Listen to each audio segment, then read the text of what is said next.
క, చ, ట, త, ప, లు అంటాం మన అవును. మన శబ్దాలు. సంస్కృతం బేసిక్ శబ్దాలు. ఆ క ఇక్కడ గొంతు దగ్గర నుంచి స్టార్ట్ అవుతుంది. ఒకసారి మీరు గమనిస్తే మీ చేతులు తీసుకొని ఒకసారి గొంతు దగ్గర పెట్టి క. క అంటే ఇక్కడ గొంతు చివరి నుంచి ఇక్కడ వస్తుంది క. ఖ, ఖ, హ్మ్.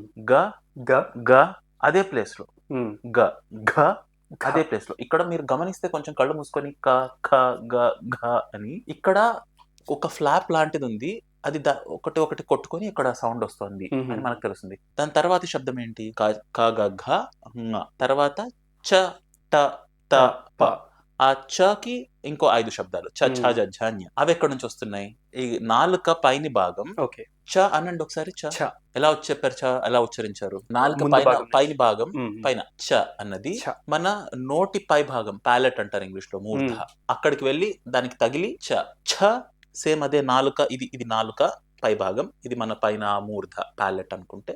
చ, ఛ, జ, ఝ, ఞ. తర్వాతవి ట. నాలుకని మనం ఇలా వెనక్కి ముడిచి ట. కరెక్ట్. ఠ అక్కడే ఒకసారి అనండి. ఠ, ఠ, డ, డ. మళ్ళీ నాలుక అలాగే ముడతపడింది. ఢ, ఢ, ణ. తర్వాత క, చ, ట అయిపోయింది. తర్వాత త. త, త నాలుక ఇక్కడ ముందు భాగం పైకి, దంతాల వెనక్కి వెళ్ళి కరెక్ట్. త, త, థ, థ, ద, ద, ధ, ధ, న. ఇవన్నీ అక్కడ దంతం వెనకాల నాలుక వెళ్ళండి. ప, ప పెదవులు నుంచి స్టార్ట్ అవుతుంది. ప, ఫ, బ, భ, మ.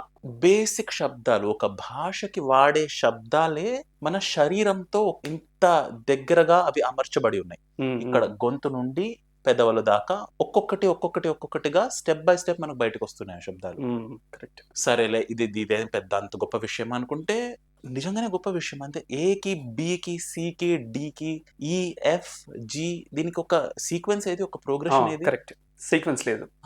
కానీ దీనిలో శబ్దాలకి మన శరీరానికి అంత దగ్గరి ఒక కనెక్ట్ ఉంది.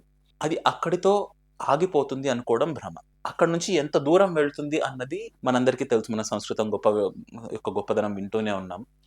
ఎంత దూరం వెళ్తుంది అంటే అది ఆ శబ్దాలు శరీరానికి ఇంత దగ్గరగా ఉన్నాయి కాబట్టి, సృష్టి మొత్తం శబ్దమే అని ముందే అనుకున్నాం కాబట్టి, ఈ సృష్టికి ఈ శరీరానికి మధ్యలో ఉన్న ఆ అనుబంధం ఏంటి, జీవానికి బయట ఉన్న ప్రపంచానికి ఉన్న సంబంధం ఏంటి అన్నదానికి ఒక గేట్వే, ఒక ద్వారం లాగా పనిచేస్తుంది ఈ భాష. కరెక్ట్. సో మనల్ని దైవత్వం వరకు తీసుకెళ్లే భాష కూడా కాబట్టి సంస్కృత భాష అనుకోవచ్చు. దేవుళ్ళు మాట్లాడే భాష కాబట్టి సంస్కృత భాష అనుకోవచ్చు.